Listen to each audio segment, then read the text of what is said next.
Welcome to Creative Minds Smart Money, the podcast where creativity and business smarts collide. I'm your host, Samantha Eck, bookkeeper, business coach, and your go-to guide for building the creative business of your dreams. Whether it's mastering your money, streamlining your systems, or growing your business, I'm here to share insights that empower you to thrive. Plus, I'll be bringing in industry experts to dive into all aspects of entrepreneurship, so you can turn your passion into profit without losing your creative spark. Let's get started. You're listening to the Creative Minds Smart Money podcast, and today I'm so excited to welcome our special guest, Lauren Glynn.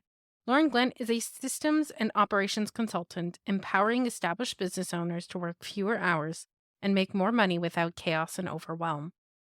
Drawing from her extensive experience with Fortune 500 companies and federal agencies, Lauren provides tailored coaching and done-for-you implementation services to help clients build scalable systems, work fewer hours, increase revenue, and achieve a better work-life balance.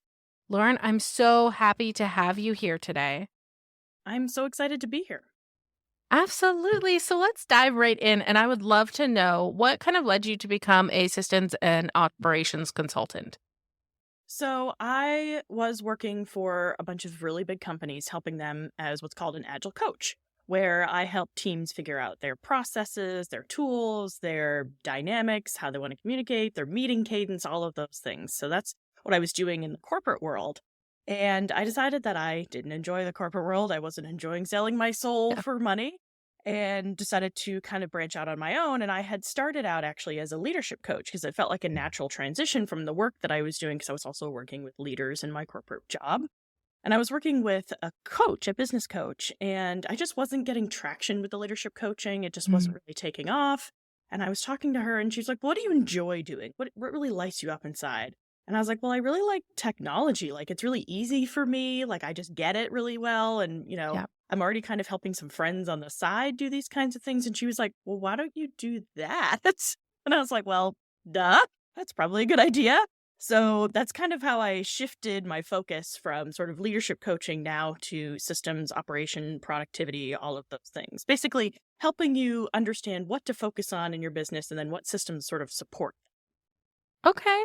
No, that's awesome. And I love that you are really zeroing in on what lights you up, because I think that's so important, because then you have that passion, and I can already hear that passion in your voice. So I love that.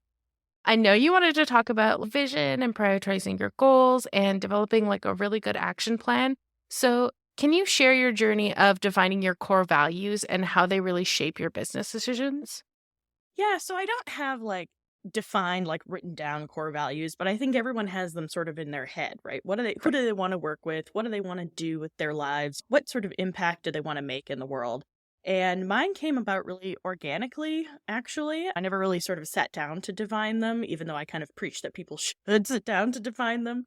But mine came about more about okay, I'm meeting with this person, but it's not really someone I want to work with, but I would really be excited to work with this person. So that sort of helped me narrow down okay, these are the people that I'm excited to work with. New entrepreneurs or established entrepreneurs that are women, that are really passionate about what they're doing. They're really excited about serving the people that they're serving. I don't want to help people who are just in it for the money, because that's not who I am. So that's not who I think I should be helping. Giving back to the community. I volunteer a lot with the animal shelter. I volunteer with voter registration drives and things like that. So that's important for my company, to make sure that I'm supporting those things that are important to me. So it came about organically, developing my own vision. But if I were working with a client, then that's something that I would help them define at the beginning of their journey. It's not something that I ever focused on at the beginning of my journey, and I wish I had. I wish I had sat down to really define it and think about it. But now I'm sort of, like I said, developing it as I go. And I should sit down and develop my own really more intentionally. Yes, I love that. And I love that you said that one of yours is it's not necessarily about the money, because I am the same way. Money is a bonus for me when it comes to either the bookkeeping or the coaching side of my business. What really matters to me is helping the client out and getting them to where they need to be, because we're all, as entrepreneurs, we're all trying to get somewhere. We all have different goals and different ways of getting there, but sometimes you need that helping hand first in order to be able to reach that goal. Yeah. And what's really important to me is helping people understand that technology doesn't have to be scary. Like, so many entrepreneurs, and I find women especially, are just so intimidated by technology. And they think that if they make a mistake, it's all going to fall apart. And I really like to show people, like, no, it's not brain. And I can say this because I had brain surgery. It's not brain surgery. Like, it's okay. We'll figure it out. If you make a mistake, we have Control Z for a reason. Like, we'll make it Yeah. work. Yeah, I love that you say that too, because one of the things that I learned corporately when I used to work in accounting is that you really need to just like play with the system because it's not going to break. Like they're built not to break, they're built to be played around with. But you're right, everybody is so scared of technology and they think that it's going to just break the moment they touch it. So, talking about vision again, what was the process like? I know, and I know you touched on this a little bit, but what was the process like for you to identify your big why, and how has it influenced your business vision? Well, actually, I was listening to a podcast, and I wish I could remember which one it was. And she talked about her big why and like how she sat down to define her big why. And so I used kind of the formula that she developed and then made it my own.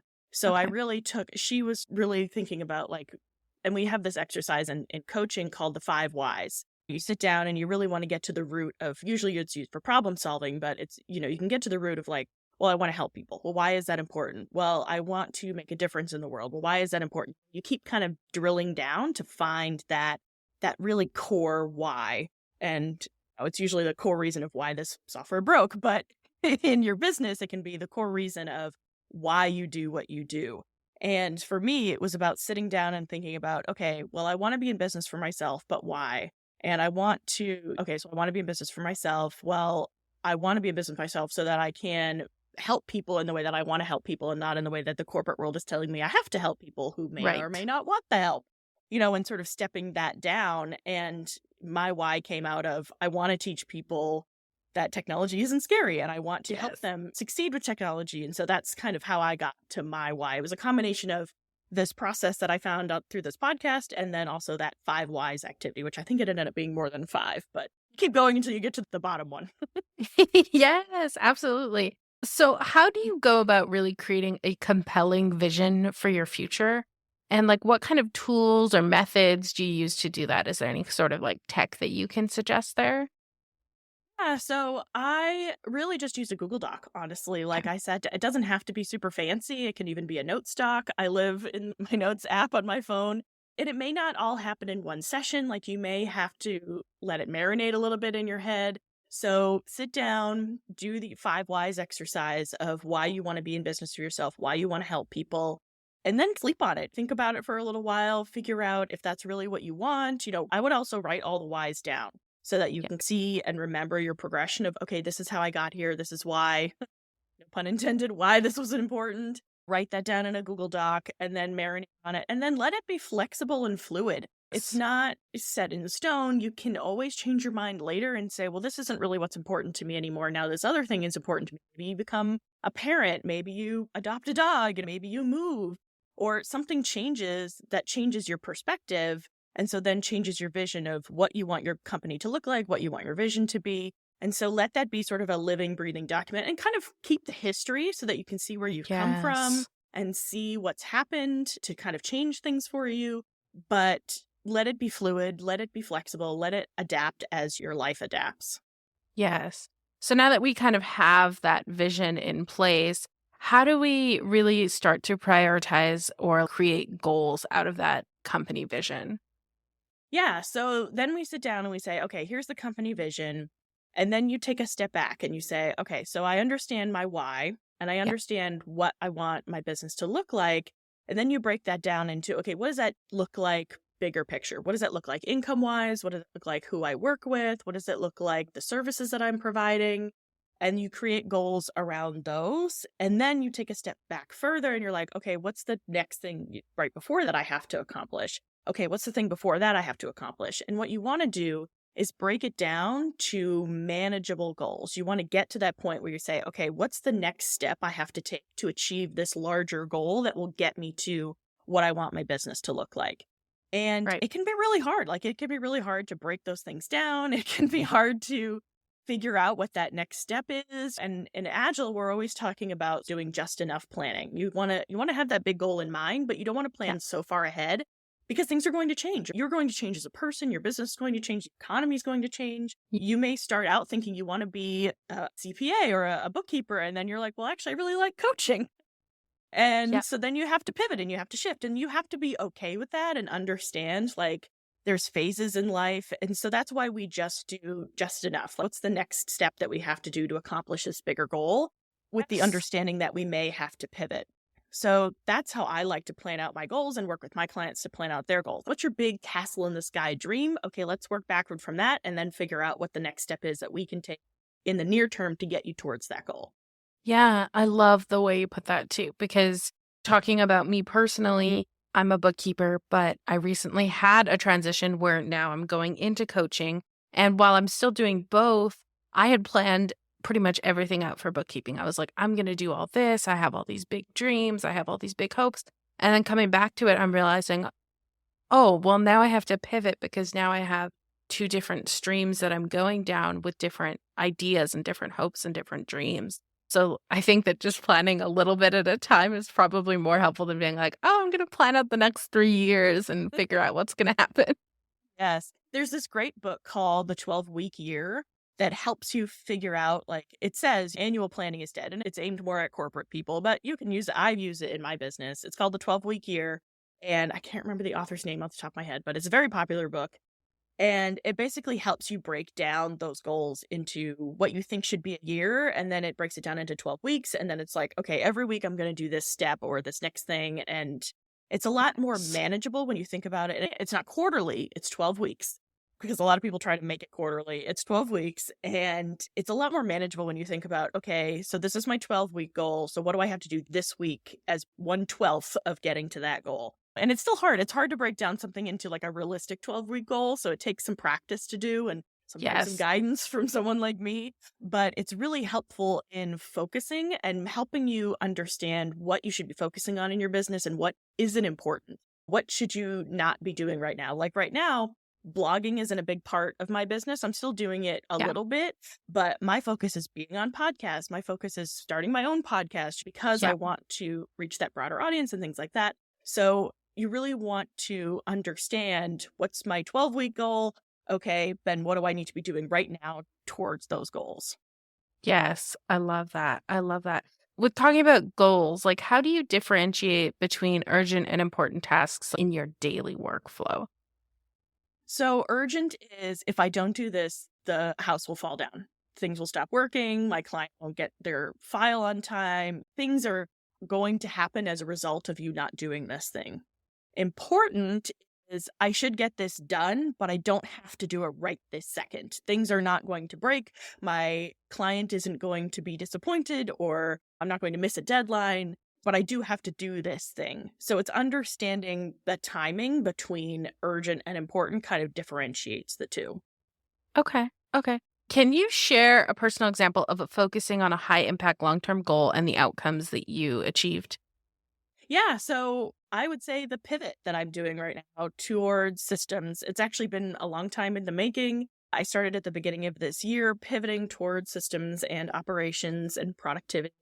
And it's been a long time in the making. I've been doing the 12-week goal, sort of planning towards it, and it helped me get perspective on it. It helped me understand like, okay, you can't just flip like that. It's not flipping a switch. You have to Yeah. really plan it out. You have to say, okay, long term, I want to be working with these clients. I want to be providing these services. I want to be doing this to gain the clients, like doing a podcast, and then stepping back and building towards that. For example, I'm starting my own podcast soon. It's going to be called the Process to Profit podcast. And it's taking a lot of planning. Like I'm scheduling out all the interviews, I'm planning the actual launch, I have to do all the graphics and I have to do all the process for it. And Yeah. I'm an Aries, so I'm very much someone who likes to just jump in and get started. I am not good with like long-term satisfaction and long-term Yes. planning and goals. It's something that I have to really force myself to do. And so with this podcast, I have to really I started scheduling interviews for August in May because I was going out of town in June and July. And so it wasn't feasible for me to start recording then. So I had to really plan ahead. And I'm doing like a blitz of interviews during this month so that I can just do it once and then I will launch them weekly. And so it took a Yeah. lot of planning ahead to do these things. And it's not usually how I work. I'm trying to get better at it, and I'm really good at helping other people do that, but not so much myself. So planning out this podcast has been definitely an example of that longish term planning and implementation. Yes, yes. So, what kind of strategies do you use or do you suggest using to eliminate or delegate low priority tasks and distractions? So I always recommend you do a task audit. A lot of Okay. people do not understand the work that it takes to run their business, even though they're in it every day, they're doing every little thing for their business, they're doing all the steps themselves. They still don't really have a full picture of what's going on in their business and what they're actually doing. So I Right. recommend doing a task audit. And there's a couple different ways you can do it. You can either do it during the week, you can write down everything that you're doing. You can just take 15 minutes and just do like a really quick brainstorm of, oh, here are all the things that I've been doing, and then maybe add to it as you think of additional things. But getting that task audit done will really open your eyes as to all the little things that you're doing to actually run your business. And then you take those tasks, that whole list, and you put them in buckets.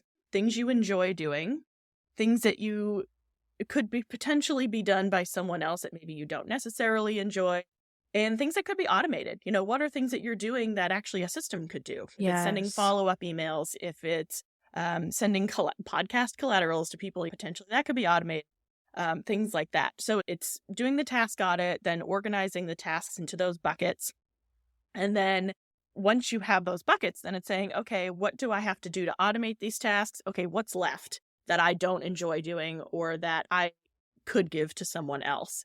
Yeah. And then it's like, okay, so then who do I need to actually bring on to do these tasks? Is it a graphic designer? Is it a social media marketing person?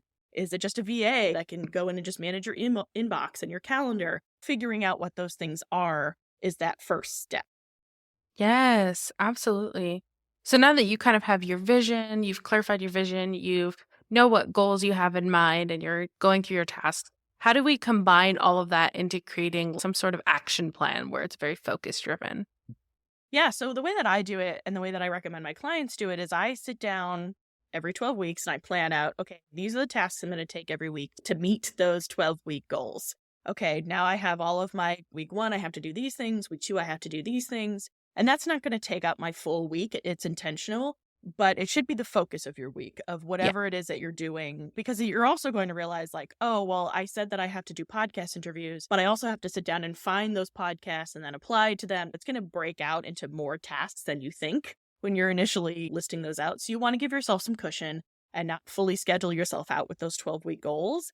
And then you sit out. What I do and my clients do is I sit down every week and I say, okay, here are the things that I said I had to do this week. Here's my calendar. Let me Yeah. go in and actually time block out the tasks that I have to do. So I have to create a slide deck for a presentation to a community for that someone else is running. Okay, let me block out 2 hours to go in and create that slide deck. So I sit down for an hour every Monday, and it took me longer yesterday because I've been on vacation, but I sit down for an hour every Monday, look at my calendar, and even look a few weeks ahead and say, okay, this presentation is coming up, or this training or this podcast is coming up. I want to make sure that I'm planning ahead. And I sit down and I block out that time that it takes for me to actually do those things so that I'm actually dedicating the time.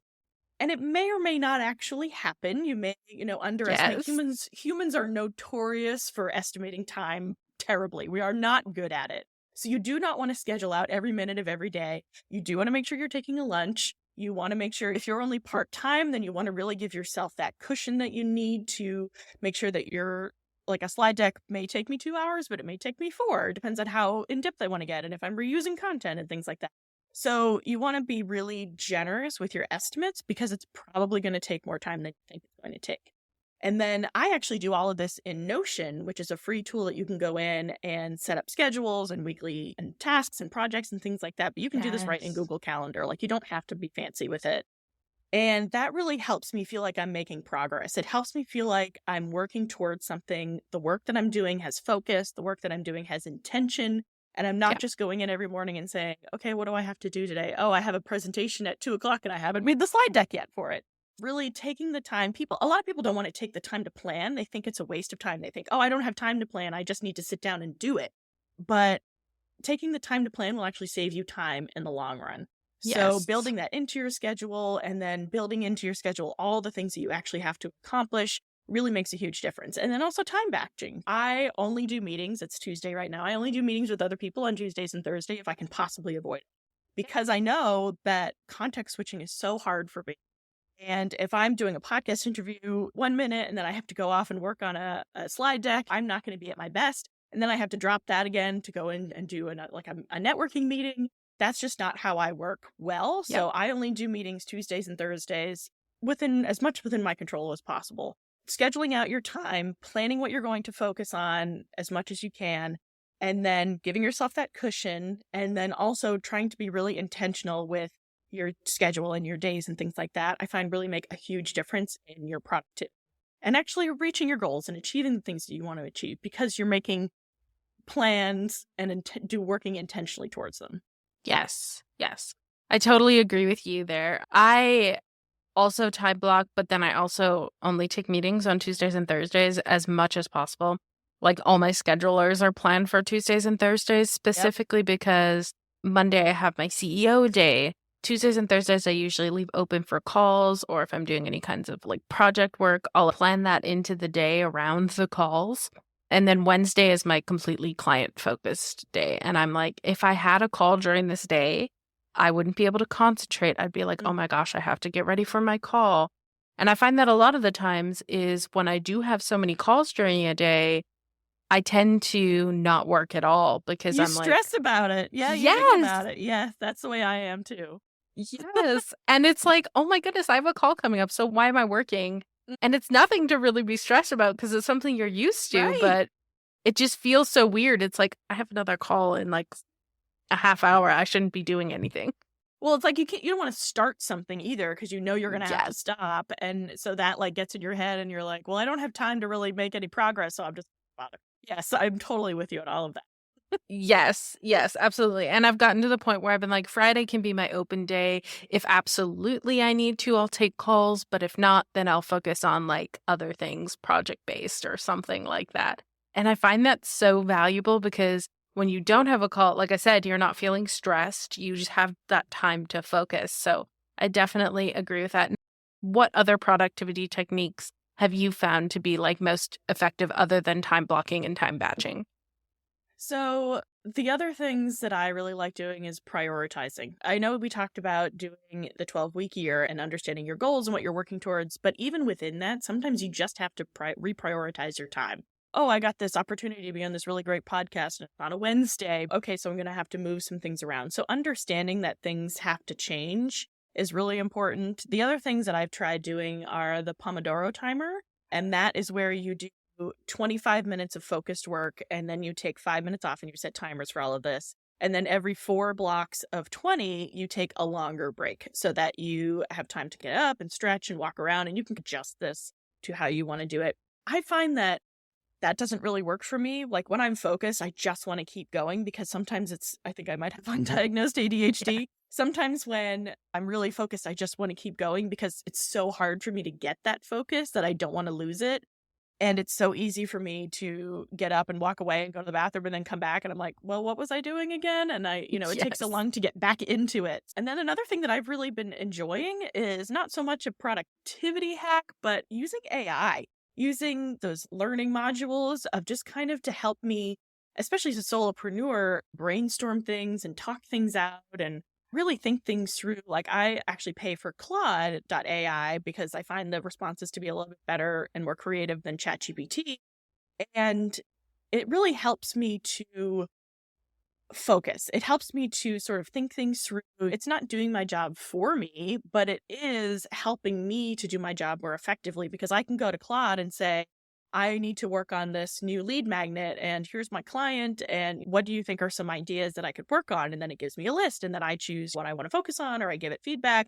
And it Right. just kind of helps me think those things through as opposed to trying to sit down and figure it out all on my own.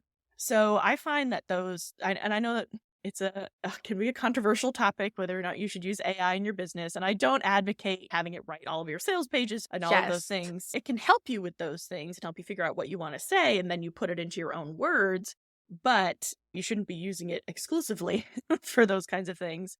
But I Yes. find that it really helps, especially as a solopreneur, for me to bounce ideas around and think through what I want to be focusing on.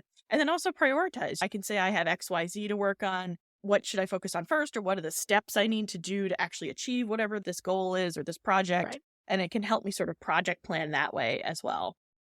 Yes. And I really love that too, because I think that a lot of people are scared of AI, but I think that AI is mainly like a tool. It's not a replacement, it's a tool. Yes. And I use it a lot to, maybe I'll have an email that I want to reformat and say, hey, can you make this a little bit nicer? Hmm. Because I feel like it's a little mean. Or I say, hey, can you give me some ideas for blog posts? And then I'll write out the blog post just to get that initial topic to be like, oh, Yep. this is what I should talk about. And I find that it's so good for that. And it's so good for formulating ideas and Hmm. how sometimes we have that creative burnout, but it can definitely get you to be like, oh my goodness, I didn't even think about that. Let's think about it this way. Yes. Hmm. Now, I know you said that you use your 12-week plan, but how often would you tell, like, what indicators are there to tell you it's time for a change within, like, your action plan? So if you're in the middle of your 12-week plan or whatever plan that you decide to develop, and you're sitting there going, I really don't want to do that today. And sometimes you just don't feel like doing it. But if it's happening every day, say you're starting a YouTube channel and you sit down and you're trying to write a script or you're trying to film and you're like, I'm not feeling it. I don't want to do it. And then you try another day and you don't want to do it. I would go back and reevaluate. Is a YouTube channel the right move? You may have been hearing from those gurus that it's what you should have, but is it right for you? So I would really listen to your intuition on these things and say, Yes. just because I've been told to do this and everybody says it's the right thing, is it the right thing for me? And if it's really feeling like you're forcing yourself through it, you're really struggling to make it happen. I was running a YouTube channel for a while and I was just, because it was leadership coaching, I was realizing that I just wasn't really passionate about the topic. So it was becoming a slog. And you could tell in the videos that I wasn't really excited about what I was talking about. Yes. So if you're doing something and it's really feeling like, I just don't want to be doing this right now, then I would, reevaluate and say, is this what I want to be doing? Is this what I should be focusing my time and my energy on? Yes. Yes. So, what kind of final piece of advice would you give to someone struggling to balance urgent tasks with long-term goals while also trying to stay true to their vision overall? I would do that task audit, honestly, and say, like, where are you spending your time? What is actually, because you're going to be really surprised, I think, about how long, say, for example, writing that client email takes you, where you're trying to say a certain thing and you don't know how to word it, and it's taking you 30 to 45 minutes to write one email. So do that task audit to see where you're actually spending your time so that then you can better understand what you should be doing about that information. So if you're spending 30 minutes to write a client email, maybe that's a good opportunity to use Claude or ChatGPT to go back and say, I want to write this email. This is what I wanted to say. Here's the tone. And ChatGPT or Claude can write it for you, and then you can modify it. Doing that task audit, I think, would be that first step to really understand where you're spending your time. And then take that step back and say, okay, I'm spending my time doing these things that aren't really working me towards the goal that I want, or these larger goals that I want for my life and my business. How do I change this? Do I really need to be, for example, like we were talking about, do I really need to be doing this YouTube channel? Is it, I'm spending 20 hours a week on it. Am I getting a return on the investment? Is Yeah. it worth the time that I'm putting into it? So I think doing that task audit and then taking a step back to see if the things that you're spending the majority of your time on is actually moving the needle forward towards those goals, and then figuring out how you shift. How do you shift your focus to be what you actually want, what you're actually working towards those goals, actually moving you towards what you want your business and your life to look like? Yes. Yes, absolutely. And I love that. Well, I want to say thank you so much for being on the podcast today, Lauren. I really appreciate you taking the time to come on and chat. Where can my listeners find more information about you? Yeah, so I am actually really active on Threads these days, but you can find me on Instagram and then find Threads through that.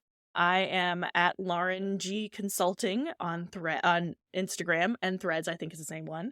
And I am restarting my YouTube channel, so Lauren Glynn Consulting. I'm now focusing more on productivity, and I'm going to have my podcast on there. My Process to Profit podcast is going to be on there, my video podcast. And then if they want, I also have a free gift for your listeners today. It is the 7 days to streamline your business. If you are looking at, I have all these processes and I don't know what's going on and I don't know where I'm spending my time, this is my free 7-day email course where you can go through and figure out what you're actually doing in your business, what you're taking your time on, identify what is that biggest time suck, what is preventing me from actually reaching my goals. So that is at laurenglynn.com/streamline, STREMLINE. And it's Glynn, GLYNN. I know that sometimes people spell it with an E, but mine's with a Y. And again, totally free. All you have to do is sign up, and that will start coming into your inbox and help you figure out how you want to streamline your processes and prioritize and figure out what it is you want to work on. Beautiful. I'll definitely be sure to include those links in the show notes as well. Thank you so much. I really appreciate you being here today. Yeah, thank you so much for having me. I had a great time. And that wraps up another episode of the Creative Minds Smart Money podcast. It was a pleasure having Lauren Glynn share her insights into systems and operations, offering invaluable tips on prioritizing goals, managing tasks, and streamlining your business for success. Whether you're looking to work fewer hours, increase revenue, or simply reduce chaos, Lauren's strategies provide a solid foundation to achieve those goals. To connect with Lauren and dive deeper into her expertise, follow her on Instagram and Threads at @LaurenG Consulting. And don't miss her upcoming podcast, Process to Profit.